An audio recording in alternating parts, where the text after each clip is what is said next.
Saya sudah menganalogikan sebuah matahari dengan Tuhan itu, saya rasa itu sudah sangat tepat. Tetapi bukan berarti saya menyamakan Tuhan dengan matahari, tetapi ini hanyalah sebuah analogi untuk menyadarkan teman-teman itu supaya bisa memahami Tritunggal yang disembah oleh orang Kristen. Jadi Tuhan kami itu kenapa dia harus mempunyai 3 pribadi?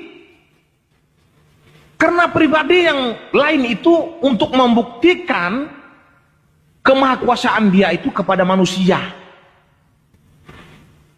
Lalu Bang Juma menyinggung tentang Yesus dalam keadaan sebagai manusia. Ia nenen kepada ibunya, ia berak, ia kencing.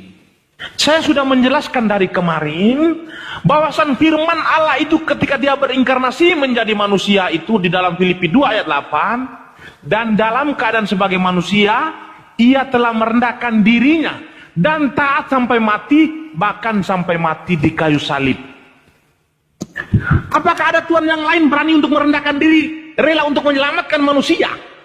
Saya katakan kepada Anda bahwasan Tuhan yang lain itu adalah Tuhan yang paling egois.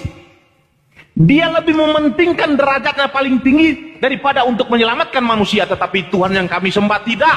Dia rela merendahkan dirinya. Dia rela menjadi manusia. Dia rela nenen. Dia rela kencing. Dia rela makan. Hanya untuk menyelamatkan manusia dari dosa. Itu Tuhannya, saudara. Oke. Jangan dipotong dulu, Bang. Belum selesai, Bang. Belum selesai, Bang. Jangan dipotong. Tuhannya Kristen memang kita akui itu. Ya, saya lanjut dulu. Ini masalahnya adalah Tuhannya Yahudi, bukan Tuhannya dulu, Kristen. Bang. Jangan dipotong. Masih waktu saya lanjutkan ya, sedikit lagi ya. Oke. Dan harus memang gitu. Orang Kristen harus percaya diri, jualan Yesus. Saya lanjutkan. Jangan Tuhannya Yahudi yang diklaim. Saya lanjutkan. Ya. Jadi Tuhan kami ini bukan Tuhan yang egois, tetapi Tuhan kami ini hanya ingin menyelamatkan manusia dari dosa yang diikat oleh iblis ini. Dia rela merendahkan dirinya menjadi seperti manusia hanya untuk menyelamatkan mereka.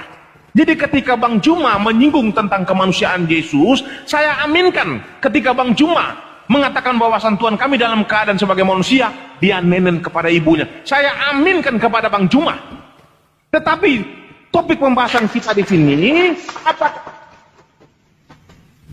Oke, saya lanjutkan. Memang patut harus diberi tepuk tangan karena memang itu salah satu bentuk penghormatan kepada seorang memebos. Saya lanjutkan lagi ya. Nah, berbicara tentang Yesus ini sudah saya katakan tadi.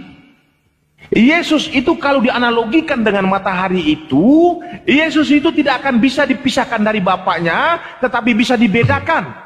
Matahari tidak akan bisa dipisahkan dari matahari, tetapi bisa dibedakan. Kita bisa membedakan matahari. Kita bisa